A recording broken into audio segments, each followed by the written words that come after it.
Alrighty everyone, welcome back. It is now getting closer to the middle point of May of 2023, and John and Dave are getting more and more prepared for the marketing of the Ahsoka Tano series, which by the way kickstarts this June in preparation for the final trailer to be displayed by this July. So they have a lot of things going on their plate with the Ahsoka series and with other Star Wars shows that will be announced, by the way, at D23, which takes place this September. This is Mike Zero. Subscribe if you're new and like this video to see future Star Wars updates. I'm also on Twitter at Mike01. I thank you also very much for the great and kind support, and let's get right down to this.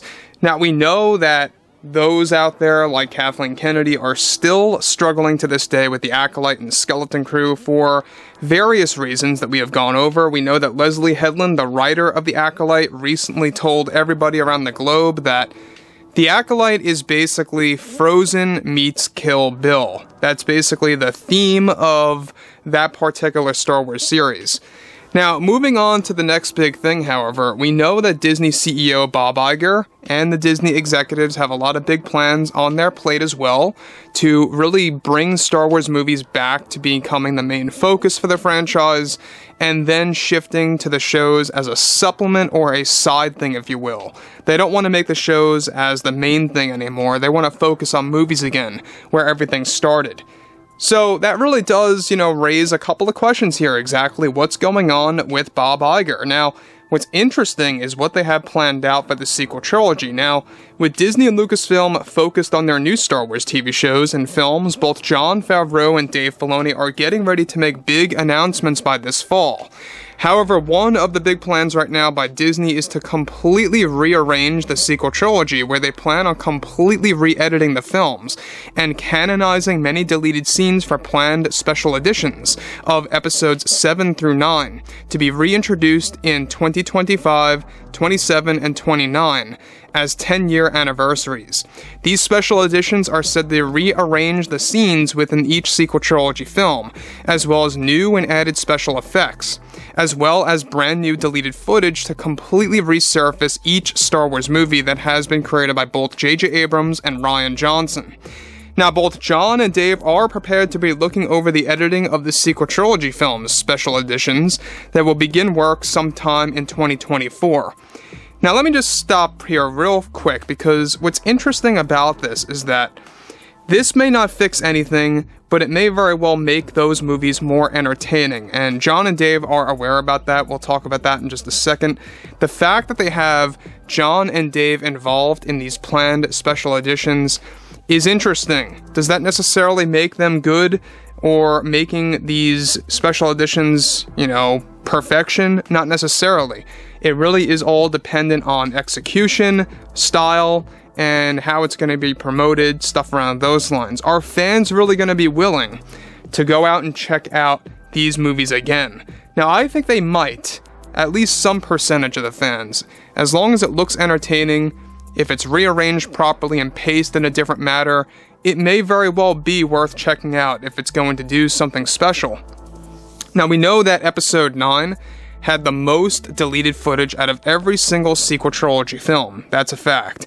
Even Ian McDiarmid commented on this, that they had enough footage to make a part 2 of Episode 9. So, don't expect all the deleted footage from Episode 9 to be inserted into this special edition, but a good chunk of them will be canonized and a part of this new cut, if you will.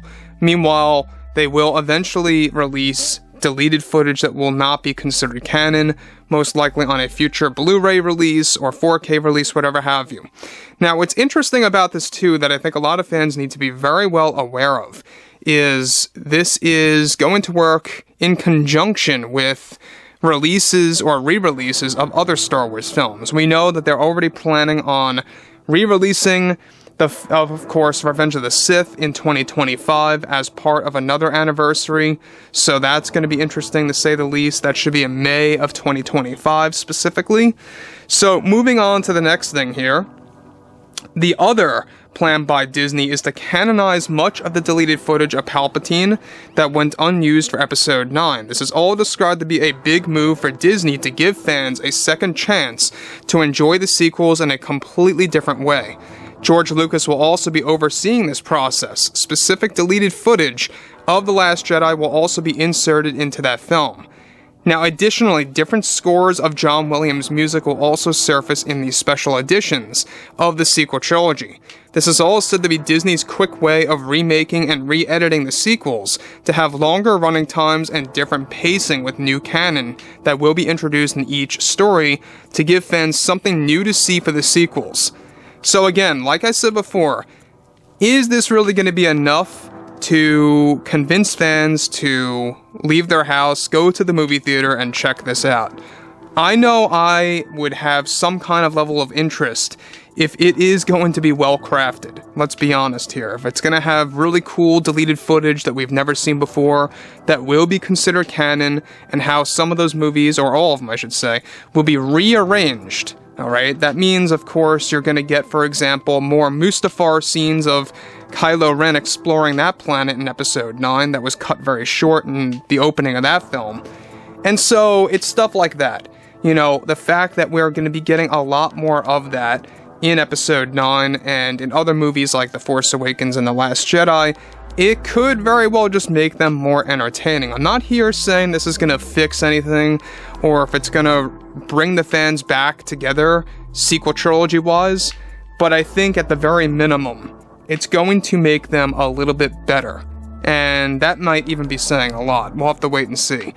So, moving on to the next thing here is that this is something that Favreau and Filoni are proud to be a part of with George, and they are very well aware that it may not fix the divide, but improve the current state of the view of the sequels. This is Disney's plan to simply make them a bit better than they already are. Now, from what it sounds like is that they are very well aware about the backlash, and they want to correct their wrongs. They want to at least kind of remedy that situation to a certain degree. Now again, like I said before, this is all highly dependent on whether or not it's going to be well crafted. You have a lot of deleted footage, mostly in Episode 9. The Last Jedi didn't have so much. The Force Awakens had a couple of scenes here and there. So to rearrange these movies in a different order, alright, what I mean is, like, it's gonna have specific scenes that are gonna be in different order for each movie independently. So it's gonna have different pacing, it's gonna have a different running time, different scenarios, and different pathways for characters' adventures.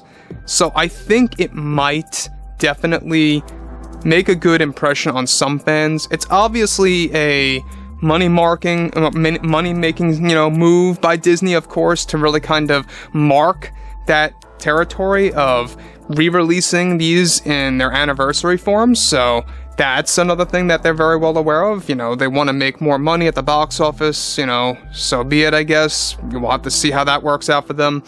But I think at the end of the day, this is going to be interesting because you're going to have a lot of deleted footage finally resurfacing or surfacing for the first time that we have never seen before because Kathleen Kennedy kept them all hidden away behind closed doors.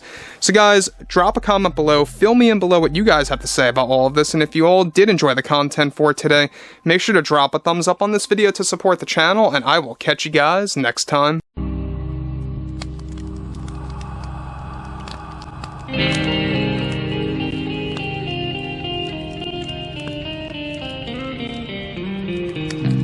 Gun in hand, we are alone again. No hiding on the one. From night to moon, we hear.